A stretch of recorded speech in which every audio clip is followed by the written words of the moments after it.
कैसे बाप हैं आप? इस मसले पे मैं तुमसे कोई बात नहीं करना चाहता। कैसी बातें कर रहे हैं? ये मेरी बेटी का मसला है, वो वहां जरूर जाएगी। परवीन, मैंने तुमसे कहा ना कि इस मसले से दूर रहो तो अच्छा है। कैसे दूर रहूं? मेरी बेटी की जिंदगी का सवाल, उसकी जिंदगी का सबसे बड़ा मसला है। शर्म आती है आपको ये बातें करते हुए? अरे लोग क्या कहेंगे, हम क्या जवाब देंगे सबको?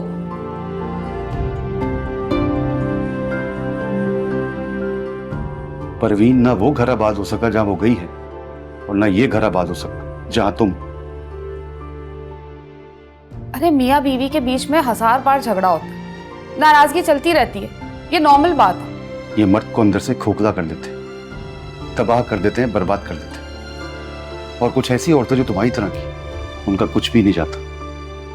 चीख के चिल्ला के अपने अंदर का गुस्सा निकाल कर दूसरे को तो अंदर से तोड़ देती है, मगर खुद हशाश बशाश रहती है, सिर्फ इतना सा कह के कि कल झगड़ा हुआ था आज खत्म हो। और ऐसी ही एक नई मिसाल तुम्हारी बेटी भी कायम करना चाहती है, जो मैं होने नहीं दूंगा। मैं आपसे कह रही हूँ, मैं उसे खुद उस घर में छोड़ के आऊंगी। आप जानते हैं अकेली लड़की की इस माशरे में क्या हैसियत होती है, और तलाक के बाद क्या क्या जवाब देने पड़ते हैं माँ बाप को। लोग किस नजर से देखते हैं तलाक याफ्ता औरत को, अंदाजा है आपको? अरे बस करो, ये माशरे की बात है। अब अलहदा होना या एक साथ रहना इतनी कोई बड़ी बात नहीं है। रोज लड़ाई झगड़े करके यहाँ आ जाती है तो माशरा कुछ नहीं कहता। उससे तो बेहतर है ना कि दोनों एक साथ ना रहें। ठीक है, फिर मैं भी देखूंगी कि अलहदगी होती कैसे।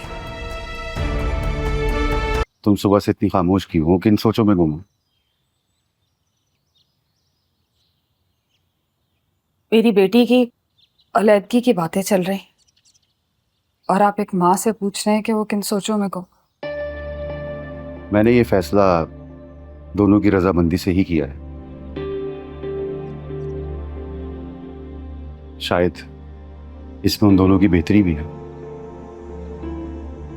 देखो परवीन, तालीम लड़की का जेवर होती है। तुमने उसकी पढ़ाई अधूरी छुड़वा के उसे शादी के चक्करों में डाल दिया, ना उसे सही तरह तरबियत दी और ना ही तालीम। काश माँ बाप बच्चियों की शादी करने से पहले उनकी तालीम और तरबियत पर तवज्जो दें तो मामलात इस नहज पे ना पहुंच पाए। खैर, उन्होंने जब अपनी तालीम मुकम्मल करेगी, अपनी तालीम पे तवज्जो देगी, राफे भी अपनी फ्यूचर के बारे में कुछ अच्छा सोच पाएगा, और यही इन दोनों के लिए बेहतर। लेकिन एक बात याद रखिएगा,